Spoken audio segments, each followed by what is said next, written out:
wala ɲuman dɔn foli bɛ kura ka lase aw ma fo yan fɔ aw sigiyɔrɔ la n balima bamanankan mɛnnaw Mali kɔnɔ ani Mali kɔ kan an b'a jira aw la ka fɔ ni bamanankan kunnafoni wagati selen walali bɛna kɛ minnu kɔnɔ kuma la aw ye Mali kɔnɔ ani a kɔ kan kibaruyaw olu de don an b'a fɔ ko ni kuma selen ko aw dangan na kunnafoni daminɛ an b'a jira aw la k'a fɔ ko fɛn min ye kalanso min ni a bɛ wele ko école minière Seno Mining School o kalanso in sɛrɛkulu dɔw bɔra min ni u k'a ma ko opérateur stagiaire baara ninnu bɛɛ lajɛlen kɛra ka bɛn tarata décembre kalo tile 30 de ma ɲamanakaw fɛ na min ni a kɛnɛ seriyara maaba caman fɛ Sirifula Jabaranin So tɔgɔ la Amadu Kamara ni Abdoulaye Sogodogo de tun bɛ an ka jan ka sɔrɔlenw seriya ɲɔgɔn fɛ. Seno Mining School ale ye cakɛda kɛrɛnkɛrɛnnen ye Mali jamana kɔnɔ min ka baaraw bɛ ɲɛsin dɔnniya wɛrɛli ma minnu ko bunakun kan Mali jamana kɔnɔ. Bi lajɛrɛ kun ye min ye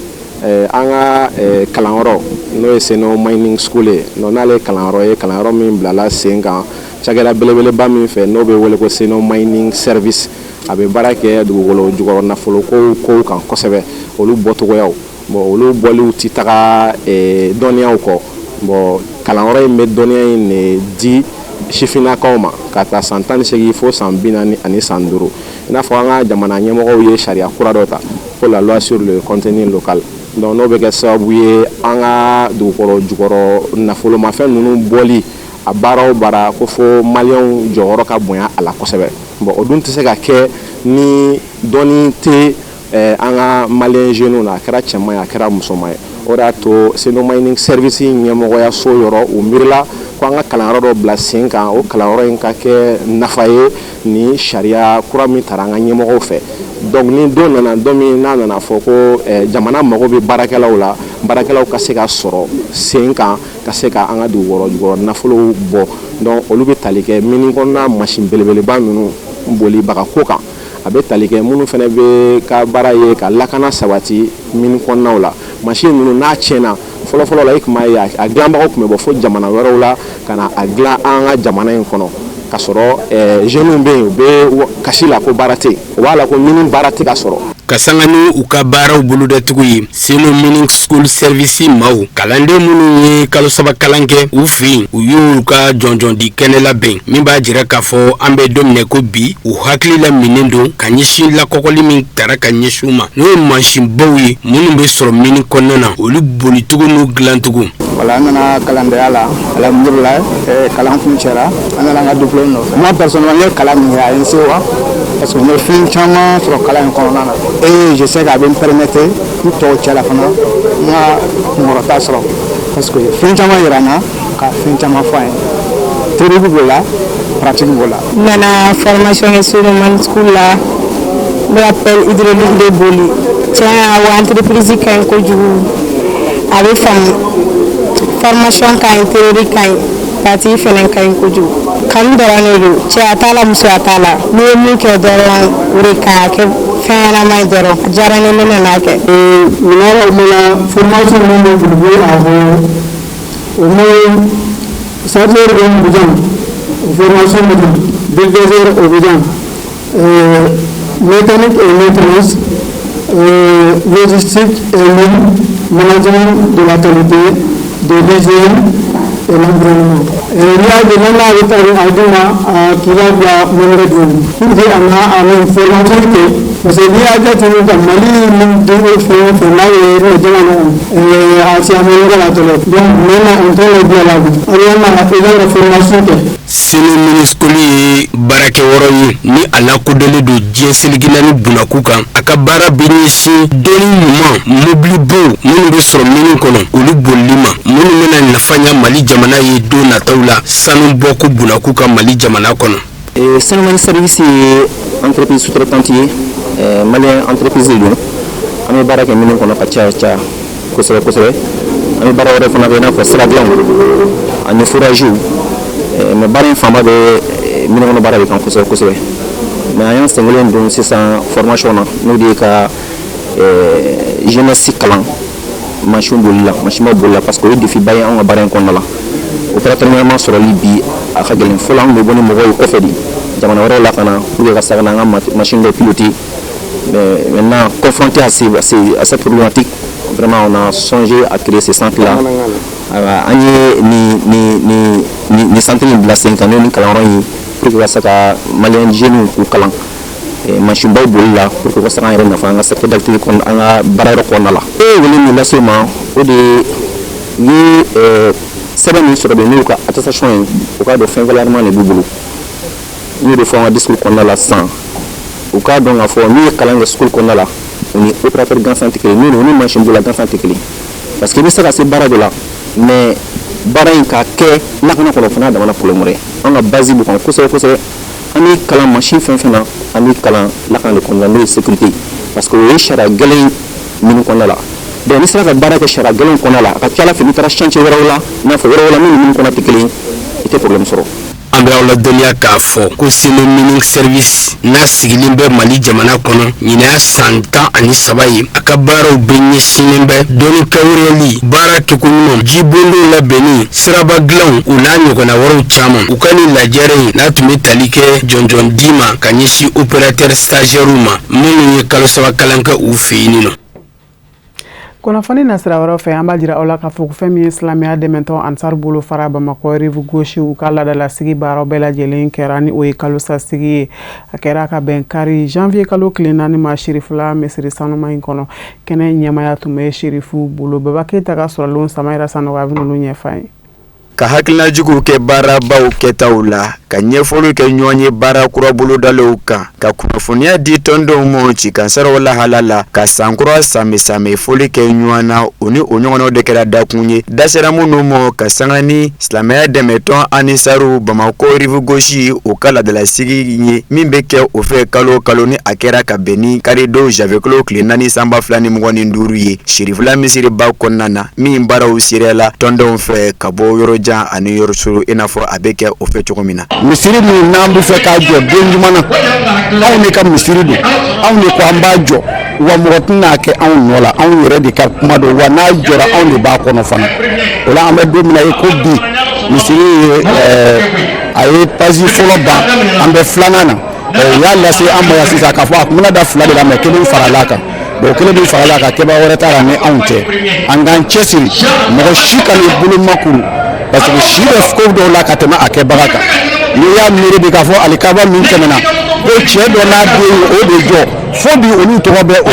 kan si bɛ ko dɔw la ka tɛmɛ a kɛbaga kan ni mɔgɔ min ka 20 donna nin misiri na n'i ka 100 donna nin misiri na i bolola baara dɔ yira nin misiri na si bɛ misiri na ni a kɛbaw ye quoi o la tɔnɲɛmɔgɔ ɲɛ bɛ min na bi tiɲɛ na an k'an ɲɛsin misiri ma k'an fanga da misiri kan k'a jɔ k'a ban k'a kɛ an yɛrɛ sago ye. Kulu kɛrɛnkɛrɛnnen min sigilen bɛ tɔrɔmɔɲɔgɔn salo ye ka kɛ ɲɔgɔn kan fadi kɔnɔ commission de mobilisation des ressources financières a yelen kɛnɛ kan a ye a kɛ waati kɛrɛnkɛrɛnnen ye ka ɲɛfɔli kɛ tɔndenw ye dɔɲumana misiriba in alahala kan baara minnu bɛ sen na a la kura minnu kan ka fara a kan ni ka sɔrɔ ka tɔndenw fo o ka cɛsiri ni jija la hali bi ka sanga ni an fa n'an karamɔgɔ a se de Sherif Usman Haidara ka hakilinaw ye silamɛya dɛmɛtɔn Anisaru bɛ o se la sanga ni waati bɛɛ walasa ka se ka o seko kɛ maaya yiriwali ani guna adamadenya sabatili baaraw la o de siratigɛ la Bamakɔ ba ɲuman bolo yanfan silamɛya dɛmɛtɔn Anisaru u bɛ wuli ka jɔw la jango ka se ka o laɲiniba ninnu sabati. N'o tɔgɔ la ko ka foli lase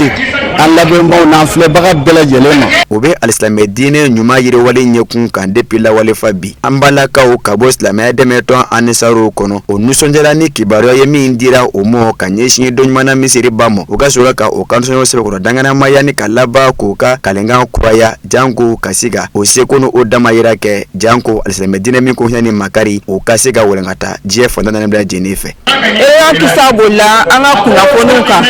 kunnafoni minnu bɛ yen nɔ n'an bɛna o da ɲɔgɔn tulo kan walasa an ka bɔ an ka tɔn yɛrɛ kow kalama kɛrɛnkɛrɛnnenya la bi k'a bolila kosɛbɛ an ka dɔɲumana misiriba in kan o la hami min b'an na o de ye dilanni ye an bɛ dugawu kɛ mɔgɔ mɔgɔ ka dɔrɔn de b'a da fɛ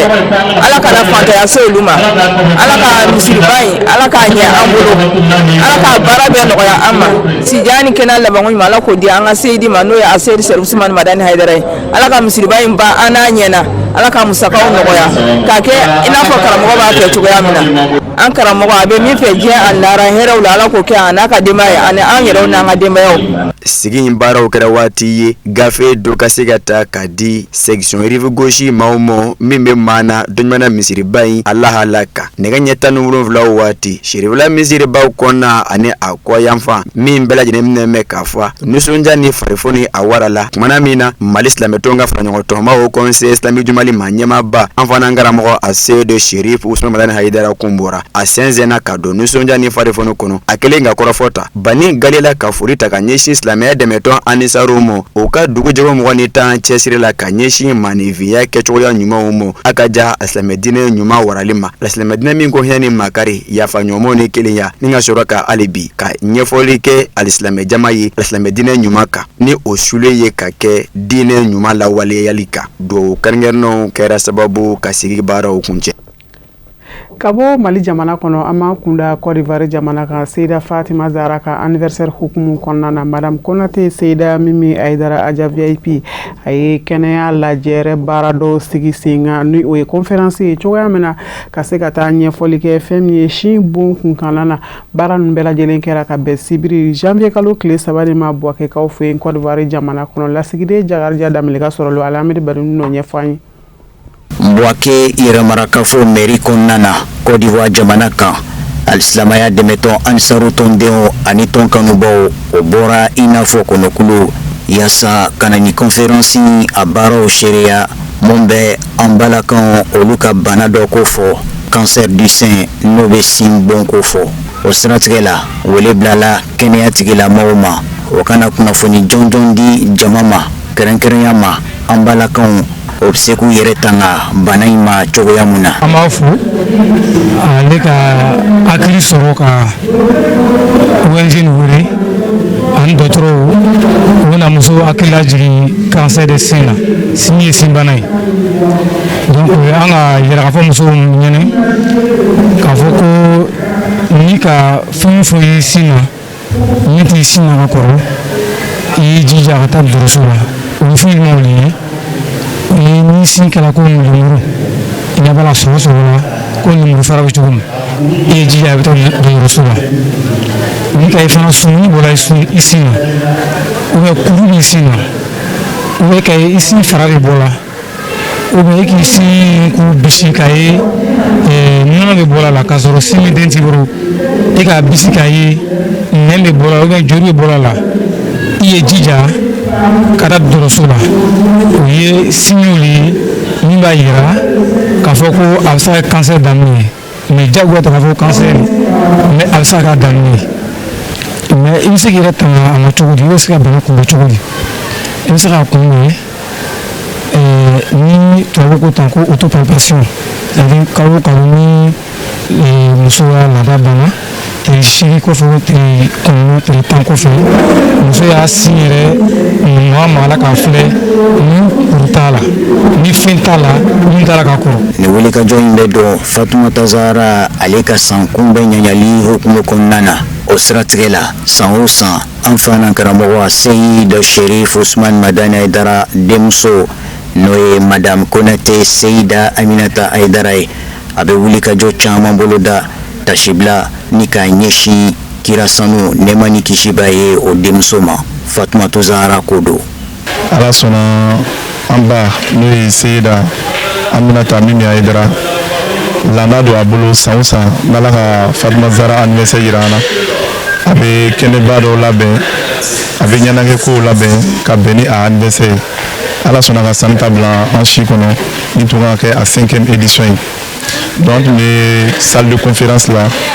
Seyida laɲini ka conférence kɛ an balakaw ye n'o de ka na kunnafoniw d'o ma bana min b'a la ka musow sɛgɛ bi n'a b'a la ka muso caman bɔnɛ a nin na o tɛ dɔwɛrɛ o ye cancer du sein de n'an k'a ma ko sin dimi.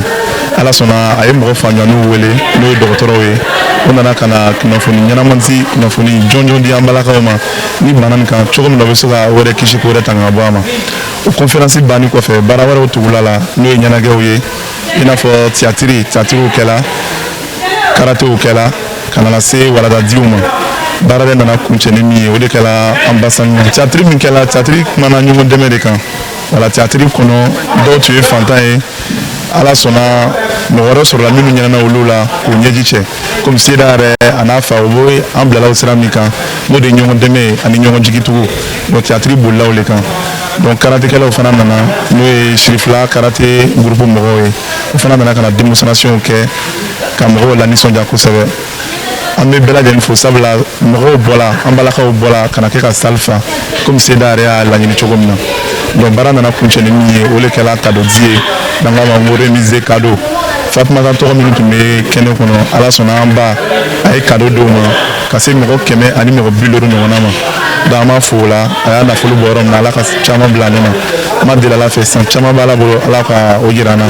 ani seda an ka jɛ ka nin baara sanuman in kɛ ɲɔgɔn fɛ. Cancer du sein Shimbo n'o bɛ kɛ an balakan caman sata ye baara ninnu bɛɛ kɔfɛ fɛn min ye kɛ ni sabu ɲuman ye madame Konate Seida Aminata Aidara a ye wele ɲɛsin an balakaw ma bɛɛ ka wuli ka taa sɛgɛsɛgɛli kɛ an ko mun ma ko dépistage. An bɛ to o kɛnɛ kan fɛn min ye madame Konate Seida Mimi Aidara Aja VIP a ye dakurun 2 min sɔrɔ ka kɛ kɛnɛ kan an ka jango ɲamada ɲɔgɔn fɛ. Alhamdulillah me ala de fo fɔlɔ ka ala barikada ala min sɔnna ka bi ɲina Fatima Zara ka anniversaire yira ana an kɛnɛma an bɛ sɔli ka rasulu ka Mamadu Musafa ana somɔgɔ salman bɛɛ lajɛlen k'an fana an karamɔgɔ fa Seydi Sherif Usman Madan Haidara ale min kɛra sababu ye ka nin sira ɲuman ninnu yira ana bi ne nisɔndiyalen don kojugu n bɛ ala fo ka ala barikada tuguni parce que an ye Fatima Zahara in daminɛ cogo min na a kun ma se nin ma bon ala yɛrɛ sɔnna ka barika don ko in na an bolo Fatima Zahara ala kira n'a somɔgɔw ka ko i b'a ye sanga ni wagati bɛɛ n'i y'a ta ala bɛ yiriwali de kɛ ka taga fɛ ala bɛ dɛmɛ de kɛ wa ala bɛ dayɛlɛli de fana kɛ ka taga fɛ bi yɛrɛ ta salon de an ye o don la min ye ka se ka docteur dɔw ta ka kuma bana dɔw kan bana min bɛ musow yɛrɛ concerné kosɛbɛ salon an kumana musow ka dogoyɔrɔ bana dɔw kan ka se ka muso sensibiliser pour que u bɛ se k'u yɛrɛ tanga ka bɔ a ma cogo min na ani n'a ye min minɛ i bɛ se ka wuli joona cogo min na ka taga walasa bana kana dankari kɛ i la bon ɲinan ta an ye cancer de sein ta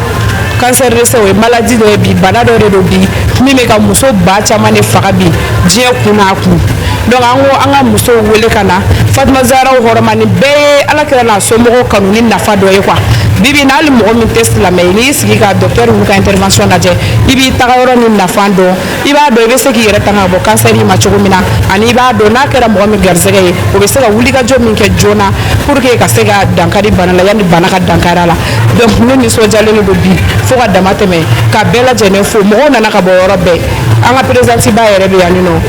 tanti Aïssata Sidibe ale n'a ka délégation ba de nana ka bɔ Abidjan ka fara an yɛrɛ ba ka tanti Orokia Fofana ka taa se u ye dugu caman fɔ mɔgɔ nana Côte d'Ivoire de mun bɛɛ bɛɛ lajɛlen mɔgɔw bɔra ka na mɔgɔw bɔra Mali la ka na halisa an yɛrɛ balimakɛ 2 bɛ n'o ye Iba Aidara ani Aruna Aidara an bɛ ka olu fana makɔnɔ mais yanni olu ka na pour que diɲɛ bɛɛ lajɛlen bɛ se ka nafa sɔrɔ Fatima Zahara ko la o de kosɔn an ye bi wulada in na kɛnɛ sigi docteur kana kuma bana in yɛrɛ gravité a ka jugu ka se niveau min na musow ka se k'a dɔn parce que fɛn caman bɛ yen n'i ma informé i t'a dɔn fɛn min don quoi donc bi an y'a dabɔ o de kama o de ye an seko ye yan wulada in na a san wɛrɛ ni ala sɔnna ma bon dépistage yɛrɛ b'a la hali ɲina yɛrɛ an bɛna tila ka annonce kɛ parce que ni ne ka intervention wagati sera n bɛna ɲɛfɔ musow ɲɛna ni bana dɔnna ka ban pour que mun bɛ se k'i bali a ma ou bien mun bɛ se k'a kunbɛn i bɛ joona i b'o sira de tagama docteur bɔra k'a fɔ i bɛ taa dépistage de kɛ k'a dɔn joona n'a y'a sɔrɔ a b'i la ou bien a t'i la donc n'a b'i la a bɛ kɔn k'a kunbɛn n'a t'i la fana alhamdulillah donc n bɛ muso bɛɛ lajɛlen wele ka taa dépistage ma i mana kɛ yɔrɔ o yɔrɔ n'i ye ne ka message in sɔrɔ i ka taa ka t'i sin filɛ n'a y'a sɔrɔ ni bana b'i la parce que bana min don a bɛ kɔgɔ mɔgɔ la ka sɔrɔ i yɛrɛ t'a kalama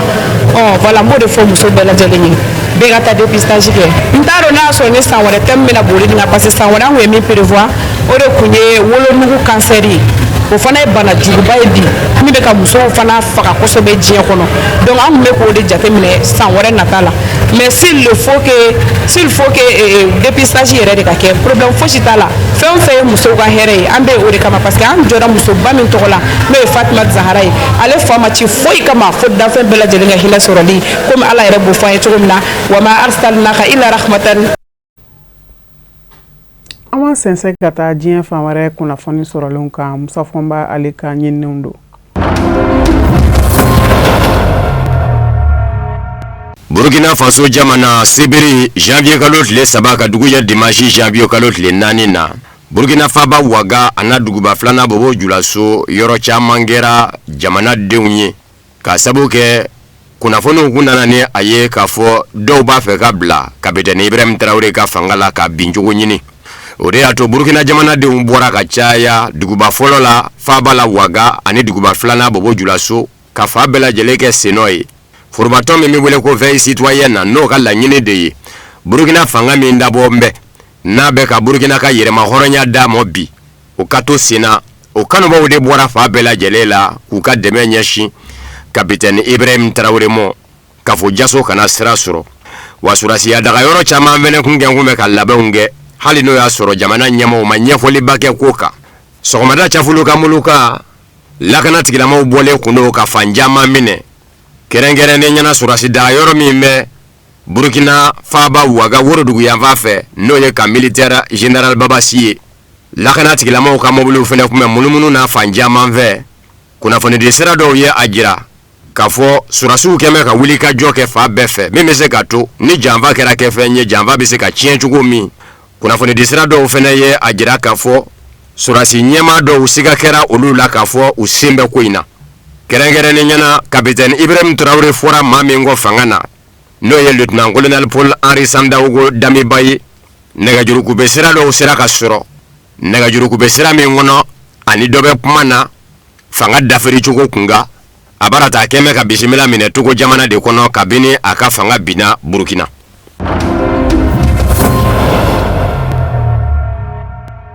la Guinée Conakry sanve kiri blomba ye a semendia kabeni dimanche janvier kalot le nani ye kafo général Mamadi Doumbouya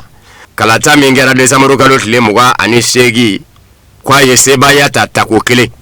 jabi kumvola ominu mbora décembre kalot le bisaba kalata la beni jakulu fe okunge ngume ka général Mamadi Doumbouya ke kalata inzeba ya tabaye kula gene ka 2 millions nani ani maba keme duruni bi konondo ani nani ani keme fulani bi woro ani fulade kalata ye ni la gene ka dozigi keme sarala bishigi ani woro ngori bi wuluvla ani flabede kalata général Mamadi Doumbouya ye mami nana joyoro fulana na oye Abdoulaye Yero Balde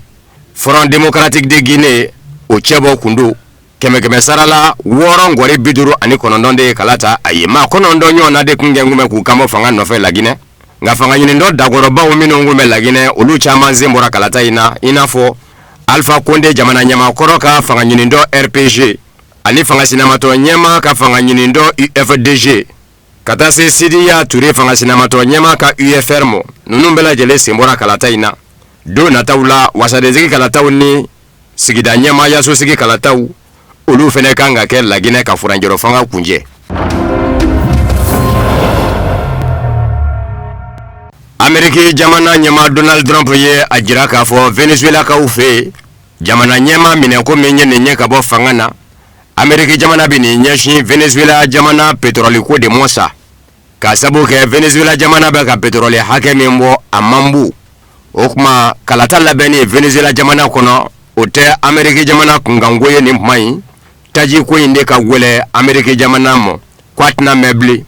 Ameriki jamana tajibo chageda unata bisimila mine Venezuela tajibo yoro minu mine unjene do kolu latla mimese katu tajibo libise ke Ameriki jamana fe Venezuela jamana kono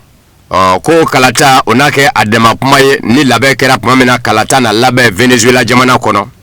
nga Cuba jamana nyema wila seleke kafu Ameriki jamana nyema udomeni kukulo minyo yu dodi ke ninye Venezuela wa Nicolas Maduro jamana nyema mineto Ameriki jamana nyema fe ko Cuba jamana dimbi saba ani flade ni chena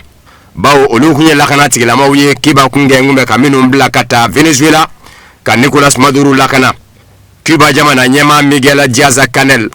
akot le flabi takake tashiblai Cuba jamana kono kanyeshi Cuba jamana dimbi saba ani fla surasi bileumo Venezuela ere kono sa jamana nyema minene akadanga muso no e Delcy Rodriguez yi Donald Trump yi sara ola Donald Trump baka nkwano nunfo ka tupanguru de kono bawa kuntara sa laba nyaje uke akadaga bana sudo kono Florida abeka segikana Washington kuna fone de la ukele kanyengali tengu ala ako Venezuela jamana nyema muso danga Delcy Rodriguez nami chugodon mingela Nicolas Maduro la ale fɛ ko jamana ɲɛma danga muso Delcy Rodriguez tabi juguya n'o ye kunnafoni dilaw ye a ɲininka yala a b'a fɛ ka mun fɔ jamana ɲɛma danga muso ma a ko dɔwɛrɛ tɛ n b'a fɛ ka jira la de k'a fɔ a bɛ jamana ɲɛmaaya la Nicolas Maduro nɔna nka ni Amérique jamana ma nisɔndiya a ka baara taabolo kɔrɔ min ye Nicolas Maduro sɔrɔ a tabi juguya n'o ye yan'o kun kɔrɔfɔ cɛ Donald Trump fɛ Nicolas Maduro ka danga muso min bɛ a nɔ la Venezuela o kun y'a jira laseli dɔ la k'a fɔ a ka d'a ye cakɛɲɔgɔnya ka segin ka don a ka jamana Venezuela ni Amérique jamana cɛ wa ko a ka wulikajɔ yɛrɛ bɛn bɛ o de mɔ sa a b'a fɛ ani Amérique jamana ka baara kɛ k'u tɛgɛ to ɲɔgɔn bolo. Venezuela jamana ɲɛma minɛna Colombie jamana fɛnɛ bɛ minɛ wa Donald Trump fɛ ani gun min bɛ Danemark dafɛ ni Danemark ka gundo ni Amérique jamana kɛmɛ k'i ni da ka bi Greenland Donald Trump bɛ sɔn ka wulikajɔ kɛ olu fɛnɛ nɔfɛ wa ɲininkali tɔ min don min gɛn bɛ bi ɲininkali tɛ ngune jamana ɲɛma Donald Trump la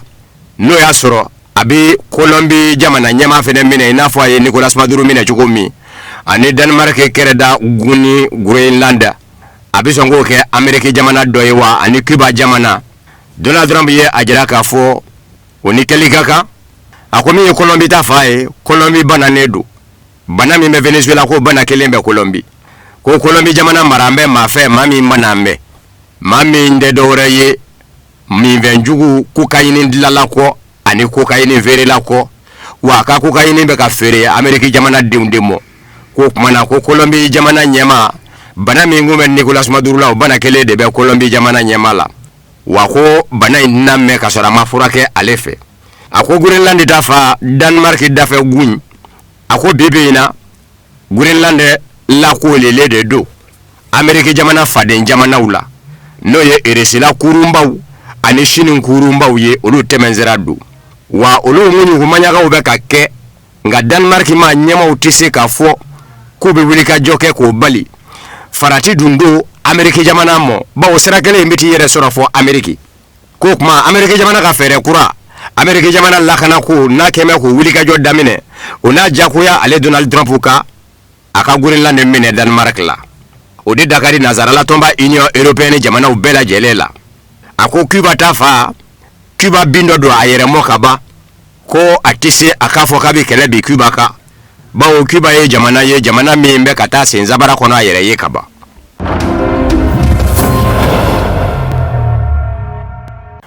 walew minnu yera diɲɛ ɲɛfɛ bi Donald Trump ka don ka jamana dɔ ɲɛma worobanya siri ka bɔ n'a ye ka taa n'a y'a fɛ o b'a diyagoya Corée du Nord ma ɲɛmaw ka u ka dɔ fara u ka mugujugu labaara kan nin ye Corée du Nord denmisɛnnin cɛmagɔni Kim Jong-un ka kuma ye a kɛtɔ ka mugujugu filita missile hypersonique o dɔ filitɔ baaraw boloda ka bɛn ni janvier kalo tile 4 dimanche ye Corée du Nord kaw ka kunnafoni di sira ye a jira k'a fɔ denmisɛn cɛmagɔni min bɛ jamana ɲɛmaaya la bi Kim Jong-un a y'a yira k'a fɔ u bɛ ka dɔ fara u ka mugujugu labarika kan k'a sabu kɛ bi diɲɛ ɲaaminen don wa gwɛlɛyaw minnu bɛ diɲɛ kɔnɔ gwɛlɛyaw don minnu ɲɛ ka misɛn Kim Jong-un ye a jira k'a fɔ a filɛ nin ye nin baara min na nin ye nin mugujugu filita hypersonique a bɛ ka fili k'a lajɛ de fanga min bɛ la a tiɲɛni nɔ bɛ se ka bonya ka se kisa min na o ka se ka dɔn jango don nataw la ni maa min kɛra ɲɛsin fɛn ye Corée du Nord mɔ i ka dɔn k'a fɔ n'i y'a sagamɔnɛ minɛ a na biɲɛ bɔ i bolo ko a ka kuma bɛɛ a ka jira Corée du Nord juguw la k'a fɔ Corée du Nord labɛn bɛ a bɛɛ lajɛlen de kan a ko n'i ma ɲɛ k'i b'i yɛrɛ ɲini bi ka kɛlɛ kunbɛn fangaja fɛ cɛkɔrɔba tɛ tulo min laban i ta kun fɔlɔ kɛ kɛlɛ ye ko Corée du Nord bɛ o da de yɔrɔ bi an b'aw ladɔnniya k'a fɔ mugujugu filitɔ k'a si filɛ ka bɛn ni dimanche janvier kalo tile 4 ye hypersonique fililen a ye kilomɛtiri 1000 de boli ka taa bi Corée du Nord ni Japon cɛ Kouaji la n'o bɛ bɛn ni Corée du Nord kɔrɔ ye an b'a ye. Farikolo ɲɛnajɛ bina kun kana na fɛn min ye CAN balontan ye ale bɛ sen na nin waati na Maroc jamana kɔnɔ min kadara kɔnɔ fɛn min ye faso Maliba ye ale ni Tunisie ɲɔgɔn sɔrɔ sibiri tɛmɛnen na min ni Mali jamana a ye se sɔrɔ Tunisie jamana kan Yusuf Kulibali a bɛna ɲɛfɔli kɛ o tɔw kan. Frafna sena dunanti wuliga jota ko biso andurna baro be kati halsa Maroko jamana kono ambe Casablanca ka ofe Mali ani Tunisia sena dunanti kunchela chorma korobola sena dunanti men kala flambi kele ani kele o kala sobia Mali équipe be qualifié kata quart de finale la quart de finale mi ani Sénégal jamana be nyon soro waka sena dunanti mi ke suño mogo sena dunanti ngame so ami fo Mali ani Tunisia sena dunanti na ode ka fo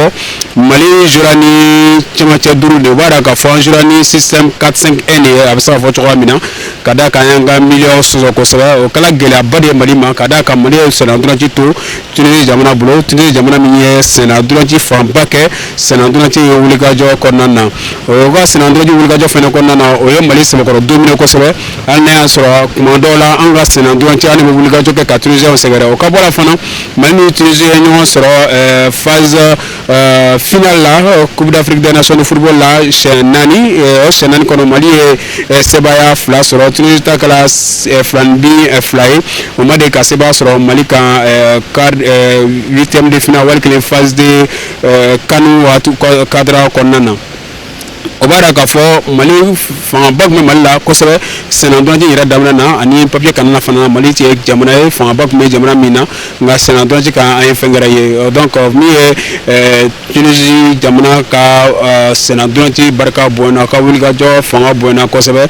mi labana sono me seba ira soro parce que Mali penalty soro fo sena donji bankman ira la temps réglementaire konana to minutes la ko fe anga soro ka seba soro tulobito konana mais Sénégal dina tunanti la amna dunanti graye ina fo interview la ay jowa mina amna Sénégal dunanti kuraye nala sona pasabna ka Sénégal dunanti ani Sénégal demna ka Sénégal dunanti man no ambela jene Sénégal dunanti système clinique o bara ka fa pasona ka Sénégal dunanti min ka gele ko sebe ton fla ni nyonte angol mesa mi fo ka fo am wati mina Sénégal dunanti équipe fitimité blé abela jene équipe bawi abela jene ka wuliga to fo nga boko sebe Coupe d'Afrique des Nations de football senadranti no cadre konana ngonu saka mi fodron ka fo ame woro na bi aywa senadranti be kado a chemne kena wode konana Coupe d'Afrique des Nations Maroc samba fla ani muganduru konana ka fo ye tena senadranti be ka wati gelama wode ko raba e kuma be samena kuma be neno be fo be ci vraiment à température mano mais anga senadranti équipe kara Mali équipe wa kono be kata don ni hal na sura maseba sura senadranti konana mi saka mi fo ka kene senadranti wuliga jo barawi ami wala nyima don foli ga ambal make yan fo Maroku jamana kono Yusuf Koulibaly ko alaka baran numbela jele kunche chuko nyumana kajira awla ka foko ni fana be danse ge bi bamana nga kuna fani sorolo na munu la be na kuna fandi sonya ma so feka benini mayi aw niche akanya mandalula aka ame watara talona la manga jona jo ana